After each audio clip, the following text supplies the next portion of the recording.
خاتم النبیین اما بعد فاعوذ باللہ من الشیطان الرجیم بسم اللہ الرحمن الرحیم۔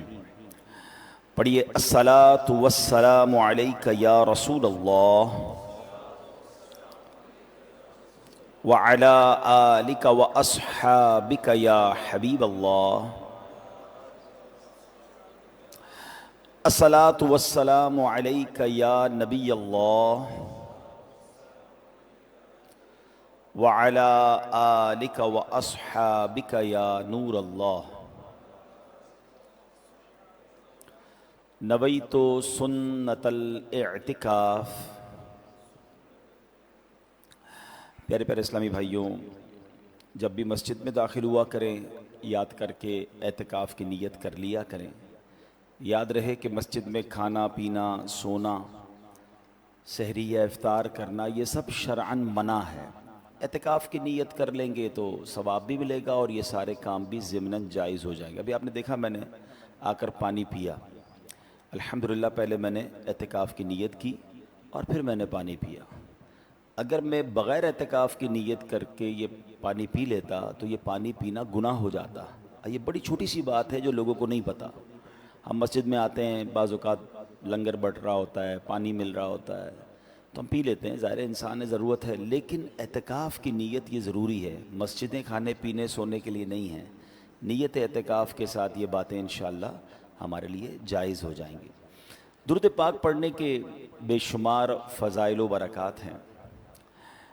آج ایک بڑی کمال کی حدیث اور ایک بہت زبردست کانسیپٹ اس حدیث سے ہمیں سیکھنے کو ملے گا۔ رسول پاک علیہ الصلوۃ والسلام کا فرمان عالی شان ہے، لا تصلوا علی الصلاۃ البتراء۔ آقا فرماتے ہیں کہ مجھ پر ادھورا درود مت پڑھا کرو۔ فقالوا وما الصلاۃ بتراء، یا رسول اللہ ادھورا درود کیا ہے؟ ارشاد فرمایا، قال تقولون اللہم صل علی محمد وتمسکون بل قولوا اللہم صل علی محمد وعلی آل محمد۔ آقا علیہ السلام نے فرمایا کہ تم اللہم صل علی محمد تک پڑھ کر رک جاؤ، یہ ادھورا درود ہے، یعنی حدیث کا مضمون ہے۔ اس کی بجائے یوں پڑھو، اللہم صل علی محمد وعلی آل محمد۔ سبحان اللہ، یعنی نبی پاک علیہ الصلوۃ والسلام کی آل پر، سبحان اللہ، آپ کے اصحاب پر یہ درود پڑھنا بہت بڑی سعادت کی بات ہے۔ علماء کرام فرماتے ہیں آل و اصحاب پر درود بھیجنا بارگاہ رسالت میں قبولیت کا وسیلہ ہے، اور رسول اکرم نور مجسم صلی اللہ علیہ وسلم کے حضور درود و سلام عرض کرنا بارگاہ الہی میں قبولیت کا وسیلہ ہے۔ تو درود پاک پڑھنا ہے اور انشاءاللہ نبی پاک کی آل پر بھی درود پڑھنا ہے، اصحاب پر بھی درود پڑھیں تاکہ اور برکتیں ہمیں نصیب ہوں۔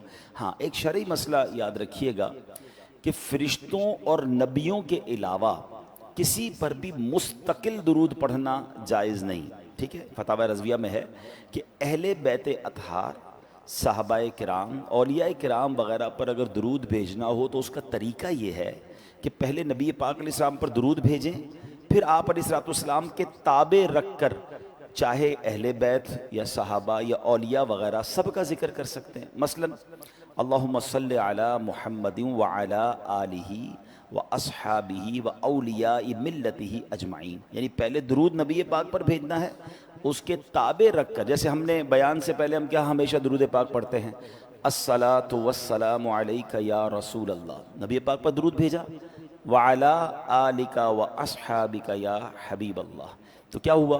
پیارے آقا پر بھی درود ہو گیا، آپ کی آل پر بھی درود ہو گیا، آپ کے اصحاب پر بھی درود ہو گیا۔ تو ہمیشہ اپنی زندگی میں یہ عادت بنائیں کہ نبی پاک کی آل کا ذکر بار بار ہوتا رہے، صحابہ کرام کا ذکر ہوتا رہے۔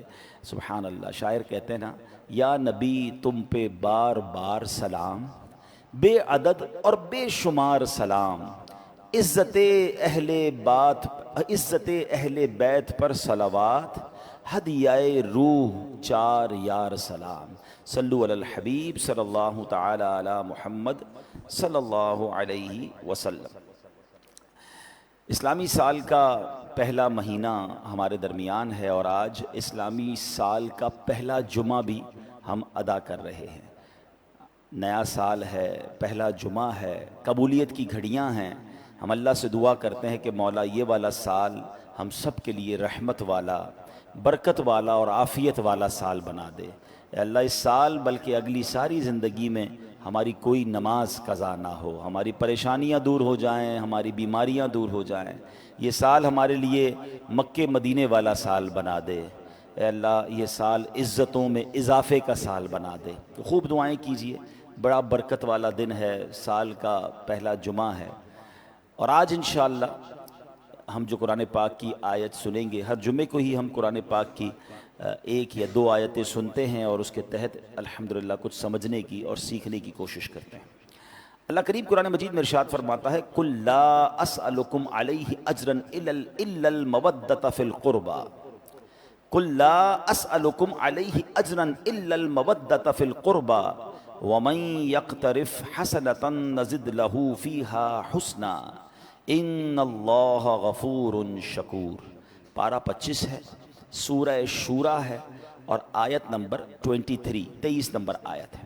ترجمہ آسان ترجمہ قرآن کنز العرفان، تم فرماؤ میں اس پر تم سے کوئی معاوضہ طلب نہیں کرتا مگر قرابت کی محبت، اور جو نیک کام کرے ہم اس کے لیے اس میں اور خوبی بڑھا دیں گے، بے شک اللہ بخشنے والا قدر فرمانے والا ہے۔ سبحان اللہ۔ تو اب یہ آیت ہمیں کیا درس دے رہی ہے؟ محرم الحرام پہلے یاد رہے جیسے میں نے عرض کیا کہ اسلامی سال کا پہلا مہینہ ہے، اور اس مقدس مہینے کو شہر اللہ، اللہ پاک کا مہینہ بھی کہتے ہیں، یہ بھی یاد رکھیے گا۔ اور اس کا یہ نام حدیث پاک میں ارشاد ہوا۔ چنانچہ ایک مرتبہ ایک شخص بارگاہ رسالت صلی اللہ علیہ وسلم میں حاضر ہوا، عرض کیا یا رسول اللہ صلی اللہ تعالیٰ علیہ وسلم، رمضان کے علاوہ میں کس مہینے میں روزے رکھوں؟ فرمایا اگر رمضان کے فرض روزوں کے علاوہ نفل روزے رکھنا چاہتے ہو تو محرم الحرام میں رکھو کہ یہ اللہ پاک کا مہینہ ہے، یعنی یہ مہینہ یہ اللہ کا مہینہ ہے۔ حضرت ابو عثمان نہدی رحمۃ اللہ تعالی فرماتے ہیں صحابہ کرام 3 عشروں کی بڑی تعظیم کرتے تھے۔ عشرہ کہتے ہیں 10 کو، 10 دنوں کی جو عشرہ ہوتا ہے اس میں 3 عشروں کی صحابہ کرام بڑی تعظیم کرتے تھے۔ نمبر 1 ماہ رمضان کا آخری عشرہ، جو ہم ماشاءاللہ لوگ اعتکاف بھی کرتے ہیں، جس میں لیلۃ القدر بھی ہے۔ نمبر 2 ذوالحجہ کا، جو پہلی سے 10 ذوالحجہ، اور نمبر 3 محرم الحرام کا پہلا عشرہ، یعنی جو پہلے 10 دن ہیں محرم الحرام کے، اس کا صحابہ کرام بڑا ادب کیا کرتے، بڑی تعظیم کرتے۔ اللہ کرے کہ ہم بھی خوب ان 30 دنوں، یہ ٹوٹل 30 بنتے ہیں، 10 10 10 3 عشرے، ہم ان کا احترام کریں، نیک کام کریں، علم دین سیکھیں، خصوصیت کے ساتھ ان میں گناہوں سے بچیں۔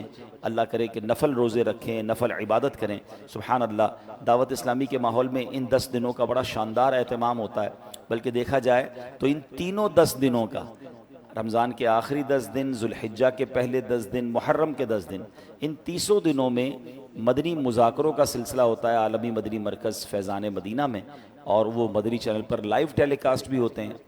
دعوت اسلامی کے جو امیر ہیں، دعوت اسلامی کے جو بانی ہیں، حضرت علامہ مولانا ابو بلال محمد الیاس عطار قادری صاحب، آپ مدنی مذاکرے فرماتے ہیں، تو بڑا اچھا کہ یہ 10 جو اب محرم کی راتیں بھی ہیں، ہو سکے تو فیضان مدینہ جائیں، ورنہ مدنی چینل پر روز عشاء کے بعد 2-2.5 گھنٹے علم دین سیکھنے کا آپ کو شاندار موقع ملتا ہے۔ اللہ پاک ہمیں یہ دن جو ہے خوب عبادت میں گزارنے کی توفیق عطا فرمائے۔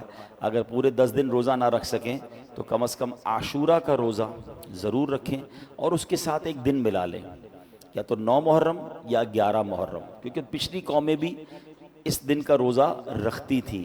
تو سرکار دو عالم علیہ السلام نے فرمایا کہ ایک دن اس میں، اس حدیث کا خلاصہ ہے کہ ایک دن اس میں اور بڑھا لیا جائے، تو یا تو 9-10 محرم رکھ لیں، ویسے بھی چھٹی ہوگی، تو ہمارے یہاں اس بار جو 9-10 محرم ہے وہ منگل اور بدھ ہے، آنے والا منگل اور آنے والا بدھ جو ہے وہ 9-10 محرم ہے۔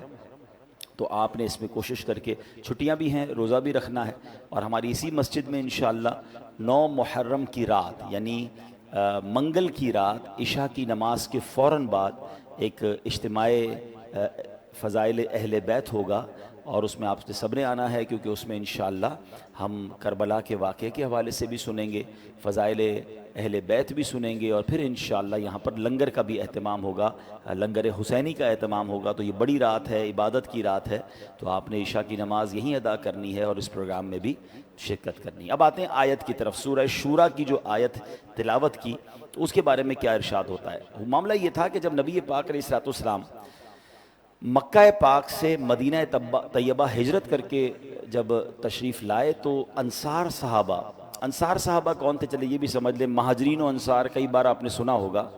مہاجرین کہتے ہیں جو مکے سے مدینہ گئے تھے، اپنا سب کچھ چھوڑ کر گئے تھے، اور انصار وہ تھے جو مدینے میں آلریڈی رہتے تھے، جنہوں نے ان کو ویلکم کیا تھا۔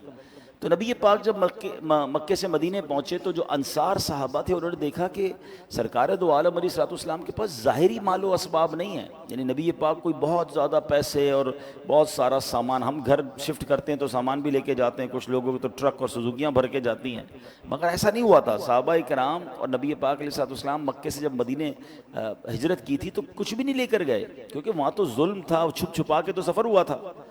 تو اب جب وہاں کے صحابہ نے دیکھا کہ نبی پاک کے پاس تو بظاہر کوئی اسباب ہی نہیں ہے، تو انہوں نے کیا کیا کہ کچھ لوگوں نے کچھ چیزیں جمع کی اور سرکار دو عالم علیہ الصلوۃ والسلام کی بارگاہ میں لے کر آئے کہ حضور آپ ہی کے صدقے ایمان ملا ہے، آپ ہی کے صدقے اللہ کی پہچان ملی ہے، آپ نے ہم پر اتنے احسان کیے ہیں، یہ چھوٹا سا تحفہ حضور آپ کی بارگاہ میں ہم لے کر آئے ہیں، چھوٹا سا نذرانہ لے کر آئے۔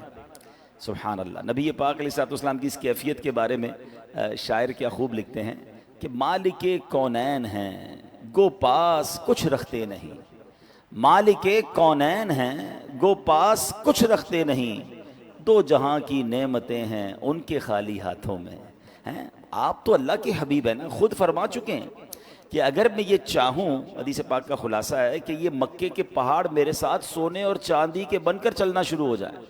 نبی پاک کی تو شان ہی نرالی تھی نا کہ آپ اشارہ فرماتے، مگر یہ جو آپ کا جو فقر تھا نا، یعنی یہ جو آپ کی سادگی تھی، یہ آپ کی جو غربت والے معاملات تھے، یہ نبی پاک کے اختیاری معاملات تھے۔ بڑی اہم بات ہے، ہم میں سے کوئی خود غریب ہو اور وہ کہے میں صبر کر رہا ہوں، تو یہ کمال نہیں ہے، ٹھیک ہے یہ بھی اچھی بات ہے، مگر ایک شخص وہ ہو کہ جس کے پاس دنیا کی ساری نعمتیں ہوں مگر وہ فقر والی زندگی گزارے، وہ غریبوں والی زندگی گزارے، وہ سادگی والی زندگی گزارے، یہ کمال تھا سرکار دو عالم علیہ الصلوۃ والسلام کا۔ اچھا، اس پر بھی علماء نے بڑی ڈیبیٹ کی ہے کہ سرکار دو عالم صلی اللہ تعالیٰ علیہ وسلم نے یہ فقر کیوں اختیار کیا، یہ عاجزی اور یہ سادگی کا انداز کیوں تھا؟ اللہ اکبر۔ سچی بات پتہ ہے کہ علماء کہتے ہیں اس میں بھی غریب امتیوں کا خیال تھا۔ اب سوچئے اگر نبی پاک علیہ الصلوۃ والسلام بادشاہوں والی زندگی گزار سکتے تھے، اللہ کی ساری کائنات ہی بنائی گئی نبی پاک کے صدقے، نبی پاک کی وجہ سے، آپ وجہ تخلیق کائنات ہیں، ہی از the reason of the all creation، اور یہ رب فرماتا ہے لولا کلما خلقت الافلاق، اے محبوب اگر تجھے نہ بناتا تو یہ کائنات ہی نہ بناتا۔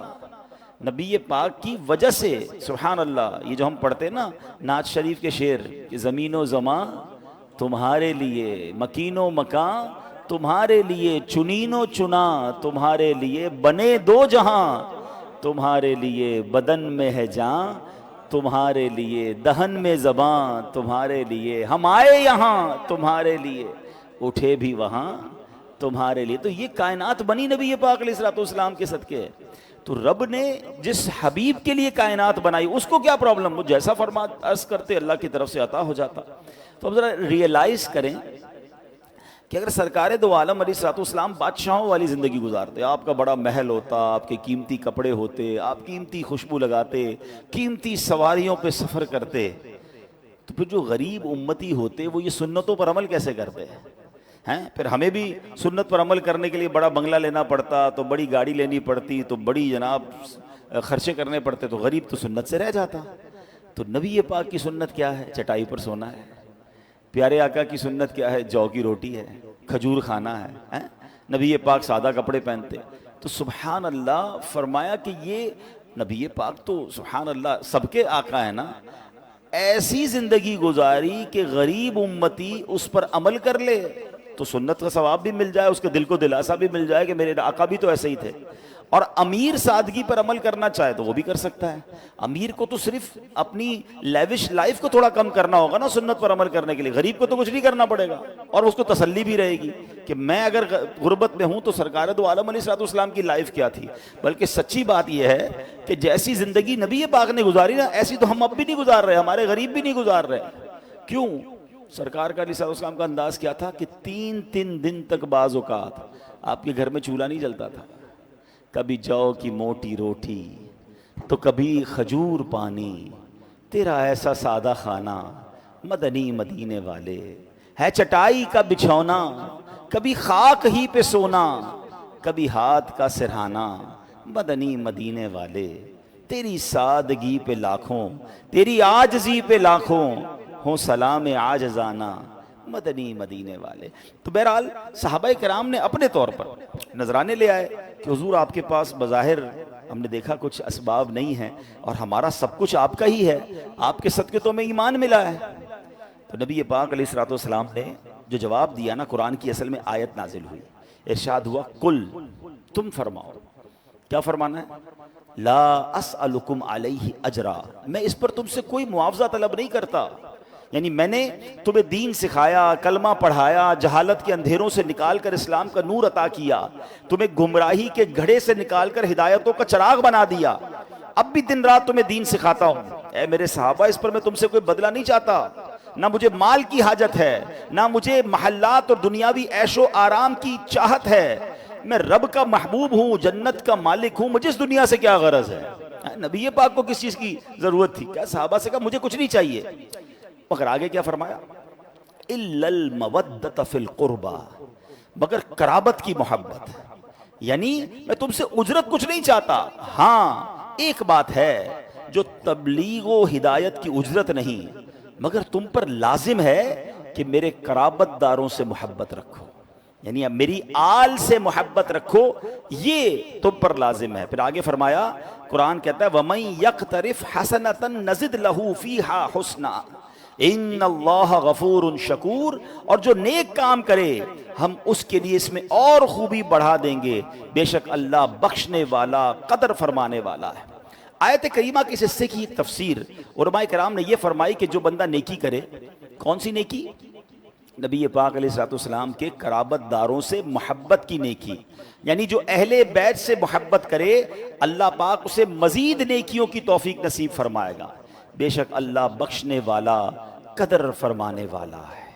یعنی قرآن پکار پکار کر ہمیں نبی پاک کی آل سے، اہل بیت سے محبت کا درس بھی دے رہا ہے اور بتا بھی رہا ہے کہ جس نے اس پر عمل کیا سبحان اللہ پھر اسے خوب اجر بھی عطا کیا جائے گا، انشاءاللہ اس کی بخشش بھی ہو جائے گی۔ شاعر لکھتے ہیں نا، قلب میں عشق آل رکھا ہے، خوب اس کو سنبھال رکھا ہے، شکریہ تم نے آل کا صدقہ میری جھولی میں ڈال رکھا ہے، کیوں جہنم میں جاؤں سینے میں عشق اصحاب و آل رکھا ہے۔ تو اے میرے پیارے اسلامی بھائیوں، نبی پاک علیہ الصلوۃ والسلام کے قرابت داروں، آپ کے اہل بیت، آپ کی آل اولاد، آپ کی ازواج مطہرات، یعنی ہم سب مسلمانوں کی پاک ماؤں سے محبت و عقیدت کا حکم ہمیں قرآن دے رہا ہے۔ اس آیت کریمہ میں ہمیں 2 چیزیں بڑی اہم سیکھنی ہیں۔ پہلی بات تو یہ سیکھنے کو ملتی ہے کہ سرکار عالی وقار مکی مدنی تاجدار صلی اللہ تعالیٰ علیہ وسلم کی نسبت بہت کمال کی دولت ہے۔ دیکھیے، آپ علیہ الصلوۃ والسلام کے قرابت داروں کی محبت ایمان کے فرائض میں شامل کی گئی ہے۔ اس میں کیا حکمت ہے؟ اس کا کیا سبب؟ What is the reason behind this? تو سمجھیے گا، صرف یہ نہیں کہ انہیں رسولوں کے سردار نبی پاک علیہ الصلوۃ والسلام سے نسبت اور تعلق حاصل ہے، ایک ہی بات ہے نا، کیا ہے کہ انہیں پیارے آقا علیہ الصلوۃ والسلام سے چونکہ نسبت حاصل ہے تو سبحان اللہ ان سے محبت جو ہے، ان کا ادب جو ہے، یہ ہمارے اب ایمان کا تقاضا بن گیا ہے۔ اور نسبت سرکار کیا ہے سنیے گا، ایک بار سرکار دو عالم علیہ الصلوۃ والسلام کی پھوپھی جان حضرت صفیہ رضی اللہ تعالیٰ عنہ، ان کو کسی نے کہہ دیا کہ اے صفیہ، اللہ پاک کی بارگاہ میں آپ کو نبی پاک علیہ الصلوۃ والسلام کی رشتہ داری کوئی فائدہ نہ دے گی۔ جب حضرت صفیہ نے یہ سنا تو آپ بڑی غمزدہ ہو گئیں، اور سرکار دو عالم علیہ الصلوۃ والسلام تک جب یہ خبر پہنچی تو نبی پاک علیہ الصلوۃ والسلام پر ایک جلال کی کیفیت طاری ہوئی. حضرت بلال سے فرمایا اے بلال لوگوں کو جمع کرو.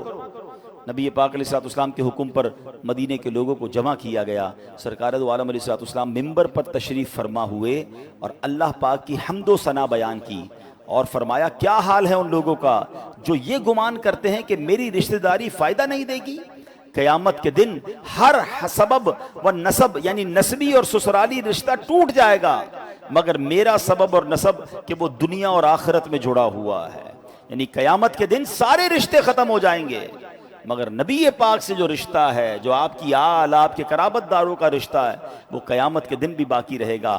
علامہ سید ابن عابدین شامی رحمۃ اللہ تعالی فرماتے ہیں تقریباً انہی الفاظ کی حدیث کئی سندوں سے مروی ہے. اس کے علاوہ بہت ساری احادیث ہیں جن سے ثابت ہوتا ہے کہ نبی پاک علیہ الصلوۃ والسلام کا جو نسب پاک آپ کی اولاد کو ضرور نفع پہنچائے گا. یہ دنیا سے اچھے حال میں رخصت ہوں گے، آخرت میں نجات پائیں گے. بے شک آپ علیہ الصلوۃ والسلام کی اولاد اطہار دنیا اور آخرت میں بڑی سعادت مند ہے. سبحان اللہ، ذرا غور کیجئے کہ یہ کیسا رشتہ ہے کہ جب مرد اور عورت کا انتقال ہو جائے وہ مرد کے لیے اب غیر ہو جاتی ہے، اب اس کا اس سے کوئی تعلق نہیں رہتا ہے، رشتے ختم ہو جاتے ہیں. باپ بیٹا بھی قیامت کے دن ایک دوسرے کو نہیں پہچانیں گے مگر سبحان اللہ قربان جائیے اہل بیت کی شان پر کہ ان کا پاکیزہ نسب وہ مبارک اور مضبوط رسی ہے جس نے کبھی نہیں ٹوٹنا ہے. یہ نسب دنیا میں بھی قائم ہے، قبر میں بھی قائم ہوگا، حشر میں، میزان پر، پول صراط پر، ہر جگہ انشاءاللہ یہ کام آئے گا. تو اے میرے پیارے اسلامی بھائیوں، یقیناً نبی پاک کی اہل بیت جو اس زمانے میں تھی اور اس کے بعد آج بھی جو سید صاحبان ہیں ہمیں ان سے بھی محبت سے پیش آنا ہے، ان کا بھی ادب کرنا ہے. ان کی رگوں میں بھی نبی پاک علیہ الصلوۃ والسلام کا خون دوڑ رہا ہے. سبحان اللہ. ہم جو غیر سید ہیں، بڑی اہم بات کہنے جا رہا ہوں، ہم ہزاروں سال اللہ پاک کی بے ریا عبادت کریں، بغیر دکھلاوے والی ہزاروں سال عبادت کر لینا اور ساری زندگی سجدے میں گزار دیں، ہمیں وہ شرف حاصل نہیں ہو سکتا جو سید زادوں کو حاصل ہے. کیونکہ سید زادے نبی پاک کے جسم پاک کا حصہ ہیں، ان کی رگوں میں دوڑنے والا خون رسول ہاشمی صلی اللہ تعالیٰ علیہ وسلم کا خون ہے اور غیر سید کو یہ نسب اور یہ برکت حاصل نہیں ہو سکتی ہے. یہ بات ہمیشہ ایڈمٹ رکھنی ہے کہ آل رسول کی شان ہی نرالی ہے اور ہمارے بزرگان دین، ہمارے صحابہ نے اس کو اسی انداز سے ٹریٹ کیا اپنے دور میں جس طرح وہ آل رسول سے پیار کرتے تھے. یہ ہم سب کے لیے درس ہے. بریلی کے تاجدار امام عشق و محبت اعلیٰ حضرت نے صرف زبانی نہیں کہا، آپ نے تو کئی مواقع پر پروف کیا. کیا خوبصورت شعر ہے کہ تیری نسل پاک میں ہے بچہ بچہ نور کا، تیری نسل پاک میں ہے بچہ بچہ نور کا، تیری نسل پاک میں ہے بچہ بچہ نور کا، تو ہے عین نور تیرا سب گھرانہ نور کا. تو یہ بات ہمیں ذہن میں رکھنی ہے. اب ایک اور بات ہم نے سمجھنی ہے کہ سید زادے ان کے جو ڈفرنس ہے نا، ہو سکتا ہے ابھی بھی کسی کے ذہن میں نہ آتا ہو کہ یار یہ کیسے ہو سکتا ہے کہ ہم نمازی بھی ہوں، ہم عبادت گزار بھی ہوں، ہم سید زادے ہیں پھر بھی ہم سے افضل ہیں. سنیے، سید زادے اللہ معاف کرے اگر کوئی نمازی بھی نہیں ہے، ٹھیک ہے، عبادت نہیں کر رہے لیکن انہیں زکوٰۃ دینا پھر بھی حرام ہے. بے شک بے نمازی سید ہو، ایسا ہونا نہیں چاہیے. سید زادوں کو تو ہم سے زیادہ عبادت کرنی چاہیے کہ آپ کو تو وہ شرف حاصل ہے کہ آپ تو آل رسول ہیں، آپ تو رول ماڈل ہونے چاہیے ہم سب کے لیے. لیکن میں سمجھانے کے لیے عرض کر رہا ہوں کہ اگر کوئی سید زادہ بے نمازی ہے تو انہیں زکوٰۃ دینا حرام ہے. کیوں؟ اس لیے کہ زکوٰۃ مال کا میل ہے اور سید زادے حضور علیہ الصلوۃ والسلام کی اولاد ہونے کے سبب پاک ہیں، لہٰذا انہیں مال کا میل نہیں دیا جا سکتا. اللہ پاک نے سیدہ فاطمہ رضی اللہ تعالیٰ عنہا کی اولاد پر جہنم حرام فرما دی ہے. قیامت کے دن سب سے پہلے ان کی شفاعت کی جائے گی. یہ پاک لوگ اہل زمین کے لیے امان ہیں. یاد رکھیے گا جب تک آل رسول سید زادے اس زمین پر موجود ہیں قیامت نہیں آئے گی، کیونکہ قیامت بدترین لوگوں پر آئے گی اور سادات کرام کرام یہ پاک ترین لوگ ہیں۔ علامہ محمود آلوسی رحمۃ اللہ تعالی علیہ نے بہت پیاری بات لکھی۔ آپ فرماتے ہیں ہم عام لوگ جو سید نہیں ہیں، جو بھی نیک کام کریں تو ضروری نہیں کہ اللہ کی بارگاہ میں قبول ہوں کہ نہیں، ہو سکتا ہے رد بھی کیے جائیں، مگر اہل بیت کی شان یہ ہے، یہ سید زادوں کی خصوصیت ہے، یہ جو بھی نیک کام کریں، نماز پڑھیں، روزے رکھیں، صدقہ و خیرات کریں، ان کے یہ نیک اعمال رد نہیں ہوتے، رب کے حضور قبول ہی قبول ہوتے ہیں۔ یہ سب چیزوں کی وجہ کیا ہے کہ وہ نسبت ہے جو رسول پاک علیہ الصلوۃ والسلام سے انہیں حاصل ہے۔ قرآن میں کیا کہا رب نے؟ الا المودۃ فی القربى ومن یقترف حسنۃ نزد لہ فیہا حسنا، مگر قرابت کی محبت اور جو نیک کام کرے ہم اس کے لیے اس میں اور خوبی بڑھا دیں گے۔ یہ بھی نسبت محبوب کا فیضان ہے۔ اہل بیت کی محبت ضروری ہے۔ سادات کرام کا ادب و احترام ہم پر فرض ہے، اور کیوں فرض ہے؟ صرف اس لیے کہ ہمارے آقا علیہ الصلوۃ والسلام کی یہ آل اولاد ہیں۔ اب ذرا سوچئے گا، علامہ یوسف بن اسماعیل نبہانی رحمۃ اللہ تعالی علیہ نے اپنی کتاب میں ایک بڑا کمال کا واقعہ لکھا کہ ایک بڑا امیر شخص تھا، وہ سادات کرام کی بڑی عزت کرتا تھا۔ جب بھی کوئی سید زادہ آ جاتا اس کو اپنی محفل میں سب سے اچھی، سب سے اونچی نشست پر بٹھاتا تھا۔ ایک بار ایسی محفل جاری تھی تو ایک بہت ہی پڑھا لکھا اس زمانے کا، یوں سمجھیے کہ ڈگری ہولڈر بندہ آ گیا، آج کا کوئی پروفیسر سمجھ لیں، تو انہوں نے اس کو بھی بڑی اچھی سی جگہ پر بٹھایا، مگر سید زادے کی سیٹ سب سے اچھی، سب سے اونچی تھی۔ تو اب کیا ہوا کہ وہ جو شخص تھا اس کے دل میں خیال آیا کہ یہ صرف سید ہی تو ہیں، اتنے پڑھے لکھے تو نہیں جتنا میں پڑھا لکھا ہوں، تو ہماری سیٹ بڑی ہونی چاہیے تھی، ہمیں زیادہ عزت دینی چاہیے تھی۔ اس نے زبان سے اس کا اظہار بھی کر دیا۔ تو اس جو شخصیت تھی جس کے گھر پہ محفل تھی، امیر و کبیر جو آدمی تھا، اس نے کچھ بھی نہیں کہا۔ جب تھوڑا سا محفل ختم ہو گئی تو اس نے امیر شخص کو کہا کہ آپ کا بیٹا کیا کرتا ہے؟ کہا میرا بیٹا بھی پڑھتا ہے۔ اچھا کون سی کلاس میں؟ بتایا فلاں کلاس میں۔ تو کہا ایسا کرے نا کہ اس کو اتنا پڑھا دیں کہ وہ بھی سید بن جائے، ہیں وہ بھی آل رسول بن جائے۔ تو کہہ رہا یہ کیسے ہو سکتا ہے؟ یہ تو اللہ کی طرف سے ہوتا ہے، ہمارے ہاتھ میں تھوڑی کہ ہم کسی ڈگری کے ذریعے سید بن جائیں۔ تو فرمایا یہی میں بتانا چاہ رہا تھا کہ آپ پڑھے لکھے ضرور ہوں گے، مگر آل رسول جو ہوتا ہے نا وہ اللہ ہی کی طرف سے ہوتا ہے، اور اس کا مرتبہ یہ قدرتی طور پہ اس کو عطا ہوا ہے۔ تو سبحان اللہ، یہ کسی کتابیں پڑھنے یا عبادتیں کرنے سے نہیں ملتا، یہ اللہ جسے چاہے نواز دیتا ہے۔ تو اس لیے ہم آل رسول کو کبھی بھی کسی اور کیٹیگری سے کمپیئر نہیں کر سکتے۔ تو بہرحال میرے پیارے اسلامی بھائیوں، یہ بات ہمیں سمجھ آ رہی ہے جو ہم نے قرآن کی آیت سے آج سیکھا کہ آل رسول سے محبت، اور یقیناً اس میں سب سے پہلے تو نبی پاک کے جو گھر والے ہیں، جو پنجتن پاک ہیں۔ نبی پنجتن پاک کیا کہتے ہیں؟ 5 پاک تن۔ وہ کون ہیں؟ سرکار دو عالم علیہ السلام، حضرت مولا علی شیر خدا، بی بی فاطمہ خاتون جنت، امام حسن اور امام حسین رضوان اللہ تعالی علیہ مجمعین۔ ان کی تو کیا شان ہے، یہ نبی پاک کے بہت سب سے کلوز جس کو آپ کہیے، اور یقیناً اس میں ازواج مطہرات بھی ہیں اور دیگر سرکار علیہ الصلوۃ والسلام کے گھر والے بھی ہیں۔ مگر ان 5 کے بارے میں سیدی اعلیٰ حضرت امام اہل سنت نے امام حسن، امام حسین اور بی بی فاطمہ کے بارے میں کیا خوبصورت شعر لکھا کہ آپ کہتے ہیں کیا بات رضا اس چمنستان کرم کی، ہیں اے رضا اس کرم والے باغ کی کیا شان ہے۔ اچھا باغ بھی کیوں فرمایا؟ کہ آپ کو پتہ ہے نبی پاک امام حسن اور حسین کے بارے میں کیا فرماتے تھے کہ حسن و حسین میرے 2 پھول ہیں۔ نبی پاک انہیں باقاعدہ پھولوں کی طرح سونگا بھی کرتے تھے، اسمیل کیا کرتے تھے۔ اور فاطمہ، بی بی فاطمہ رضی اللہ تعالیٰ عنہ کو کیا کہا جاتا ہے؟ فاطمۃ الزہرا۔ زہرا کسے کہتے ہیں؟ کلی کو۔ تو بی بی فاطمہ کیا ہو گئیں؟ کلی ہو گئیں۔ حسن حسین کیا ہو گئے؟ پھول ہو گئے۔ تو یہ تو پورا باغ ہے، اور یہ باغ بھی کرم والا باغ ہے۔ تو اعلیٰ حضرت کہتے ہیں کیا بات رضا اس چمنستان کرم کی، زہرا ہے کلی جس میں حسین اور حسن پھول۔ تو یہ ایسا خوبصورت باغ ہے، اور اللہ ہمیں مرتے دم تک آل رسول اہل بیت اطہار کی سچی محبت نصیب فرمائے۔ سرکار دو عالم علیہ الصلوۃ والسلام ارشاد فرماتے ہیں لا یؤمن عبد حتی اکون احب الیہ من نفسہ، کوئی بندہ اس وقت تک مومن نہیں ہو سکتا جب تک میں اس کو اس کی جان سے زیادہ پیارا نہ ہو جاؤں۔ وتکون عطرتی احب الیہ من عطرتی، اور میری اولاد اس کو اپنی اولاد سے پیاری نہ ہو۔ وذاتی احب الیہ من ذاتہ، اور میری ذات اسے اپنی ذات سے بڑھ کر محبوب نہ ہو۔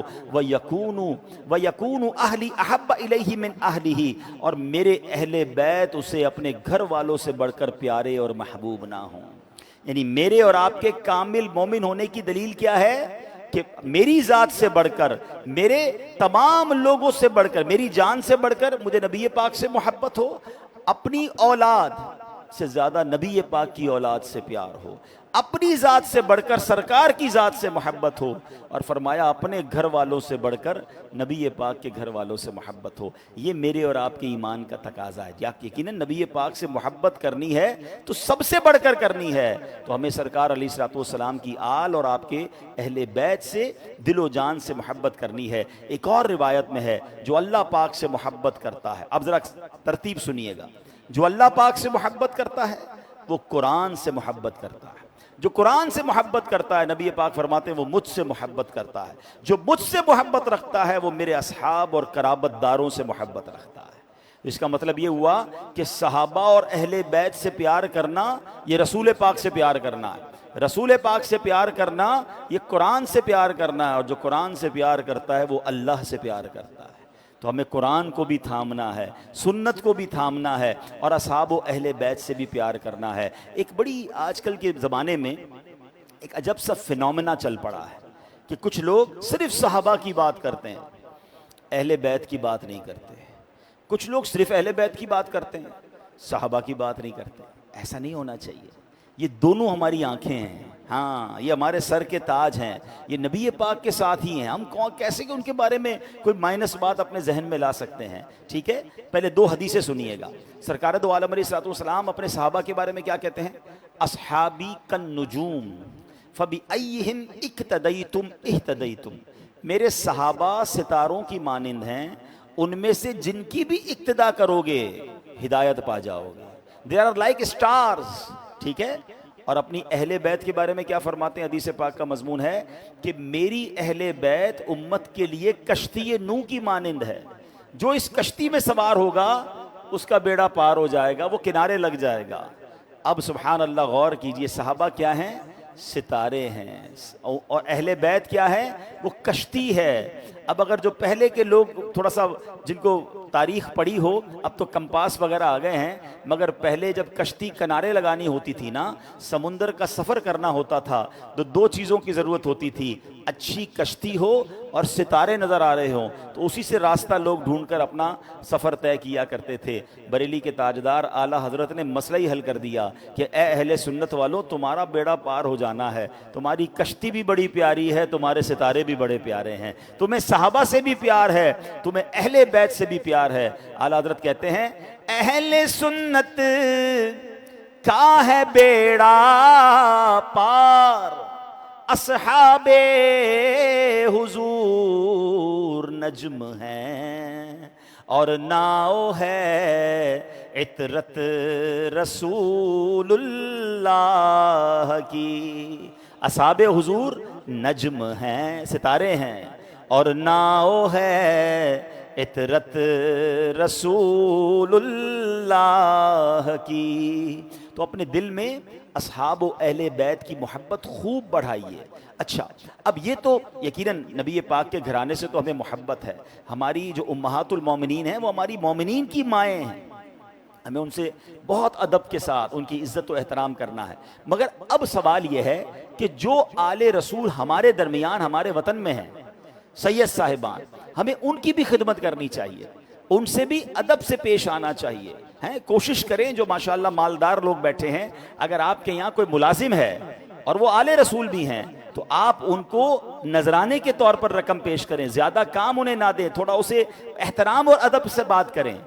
ہمیں نہیں پتا کہ اس کا مرتبہ کیا ہے، اور ایسا ہوا سیدی اعلیٰ حضرت امام اہل سنت کے بارے میں آتا ہے، اتنے بڑے مفتی ہیں کہ ایک بار آپ بچوں کو سبق پڑھا رہے تھے، سبق پڑھاتے پڑھاتے کھڑے ہو جاتے ادب سے، پھر بیٹھتے، پھر کھڑے ہو جاتے، پھر بیٹھتے، پھر کھڑے ہو جاتے۔ تو کسی نے کہا تھا اب کیوں کھڑے ہو جاتے ہیں؟ کہ برابر محلے میں ایک سید زادہ ہے، کھیلتے کھیلتے وہ میرے سامنے آ جاتا ہے تو میں ادب میں کھڑا ہو جاتا ہوں۔ وقت کے امام ہیں اور بچہ ہے سید زادہ، مگر اس کے ادب میں کھڑے ہو رہے ہیں۔ آج ہمیں پتہ ہی نہیں کہ ہمارے ساتھ کون سید ہے، اور جس طرح چاہیں اس کو الٹا سیدھا بول دیتے ہیں۔ نہیں، اعلیٰ حضرت امام اہل سنت کے ایک اور انداز یہ تھا کہ جب بھی کسی کو تقسیم کرتے، مثال کے طور پہ ہم لنگر تقسیم کر رہے ہیں، مٹھائی تقسیم کر رہے ہیں، اور کوئی سید آ جائے تو اس کو ڈبل پیش کرتے کہ آپ آل رسول ہیں، آپ کو 2 دیں گے۔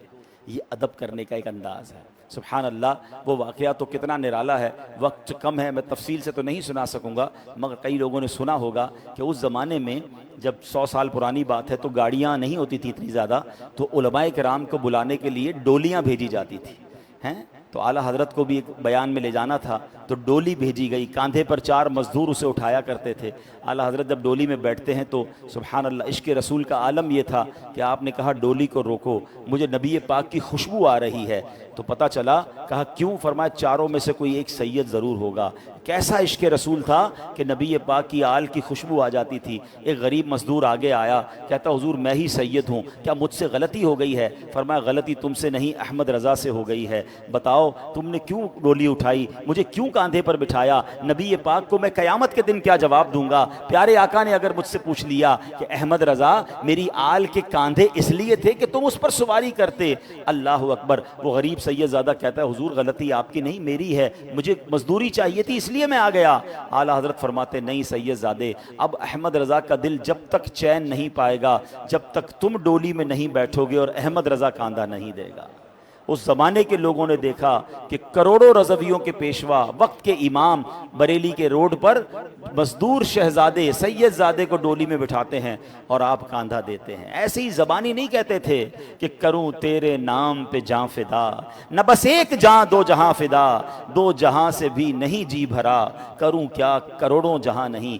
یہ لوگ عشق رسول کے پیکر تھے، مگر ہمیں بھی کچھ نہ کچھ حصہ اس میں ضرور ملانا چاہیے۔ ہمارے پیر و مرشد امیر اہل سنت نے بہت خوبصورت ایک فارمولہ دیا ہے کہ اگر ہم کوشش کر کے اپنی کمائی کا، اپنے پروفٹ کا کچھ حصہ سید صاحبان کے لیے رکھ لیں، یعنی لنگر نیاز ویسے بھی لوگ اللہ کی راہ میں خرچ کرتے ہیں، مگر ایک پورشن جو ہے، مثال دیتا ہوں، آپ اپنا جتنا بھی آپ کا پروفٹ ہے 1% یا 2% آل رسول کے لیے رکھ لیں۔ دیکھیں آل رسول کو اب زکوٰۃ بھی نہیں دے سکتے نا، اب ایسے کئی غریب سید زادے ہیں وہ بیچارے زکوٰۃ بھی نہیں لے سکتے، ان کی ویسے کوئی نفلی سے مدد بھی نہیں کرتا، لیکن اگر میرے کام میں، میری آمدنی میں سید زادوں کا حصہ ہوا، آپ یقین کریں، آپ دیکھیے گا آپ کے کام میں کیسی برکت آ جاتی ہے۔ ارے جس نبی کا صدقہ ہم کھا رہے ہیں، اگر ان کی اولاد کی ہم خدمت کریں گے تو انشاءاللہ اللہ کی طرف سے اور رحمتیں ہم پر نازل ہوں گی۔ تو بہرحال محرم الحرام کا مہینہ جہاں ہمیں بہت سارے درس دیتا ہے،